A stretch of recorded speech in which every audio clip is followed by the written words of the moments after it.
হিন্দুদের পূজায় মুসলমানরা শুভেচ্ছা জানাতে পারবে কিনা? মোটেও না, মোটেও না। এটা করলে ঈমান চলে যাবে।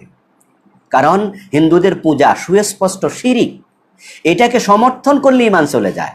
আর শুভেচ্ছা জানানোর মানে কি? শুভেচ্ছা জানানোর মানে হলো আমি তো সমর্থন করলামই, বরং তোমরা এই কাজ করতে থাকো। আস্তাগফিরুল্লাহ। ঈমান মোটেও থাকবে না। এই জন্য হিন্দুদের শারদীয় দুর্গাপূজার শুভেচ্ছা, এটা কোনো মুসলিম ব্যক্তি যদি বলে ঈমানহীন হয়ে যাবে। যদি আমাদের দেশে এটা চলছে, এখন মুসলমানের সন্তানেরা শুভেচ্ছা জানাচ্ছে। আজকে দেখলাম এক ব্যাংকের এমডি করছে ফেসবুকে, মোবাইলের মাঝে SMS করছে। আমাকে এক ভাই দেখাচ্ছে যে অমুক ব্যাংকের এমডি দেখেন SMS পাঠাচ্ছে দুর্গাপূজার শুভেচ্ছা, নিচের নাম আব্দুল্লাহ অমুক, মানে মুসলমান। আমি দেখলাম যে ঢাকায়, পুরান ঢাকায় একটা বিশাল ব্যানার লাগানো আছে কয়েক বছর আগে। ব্যানারের মাঝে লেখা শারদীয় দুর্গাপূজার শুভেচ্ছা আলহাজ অমুক, হাজি সাহেব। কারণ সামনে কমিশনার নির্বাচন আছে, হিন্দুদের ভোট লাগবে তো, এই জন্য দুর্গাপূজার শুভেচ্ছা দিচ্ছে। আস্তাগফিরুল্লাহ, আস্তাগফিরুল্লাহ। বিশ্বনবী বলছেন যে তোমরা শিরিক করো না। আল্লাহ বলছে শিরিক করো না।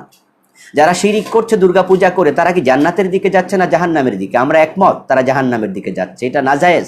ইন্না শিরকা লাযুলমুন আযীম। শিরকের চেয়ে বড় জুলুম নাই। আমাদের দায়িত্ব হচ্ছে ওই ভাইদেরকে জাহান্নাম থেকে বাঁচানো। তারা আগুনের দিকে যাচ্ছে।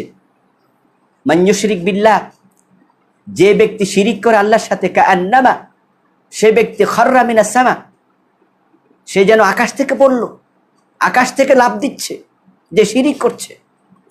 এখন এমন আকাশ থেকে লাফ দেয়, তাকে তো বাঁচানো উচিত।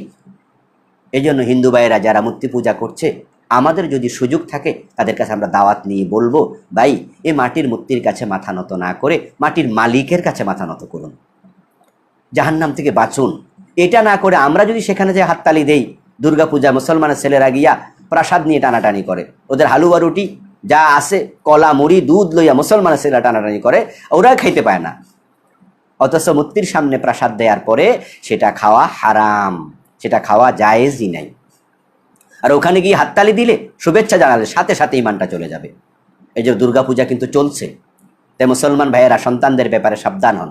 নিজেরা যাবেন না, সন্তানদেরকে দুর্গাপূজায় যেতে দেবেন না। হিন্দুরা তাদের পূজা করুক, আমরা বাধা দেব না, কিন্তু সেখানে আমরা নিজেরা অংশগ্রহণ করব না। এটা কবিরা গুনাহ, মস্ত বড় গুনাহ। এটা সবচেয়ে বড় গুনাহ হচ্ছে শিরিক। আল্লাহ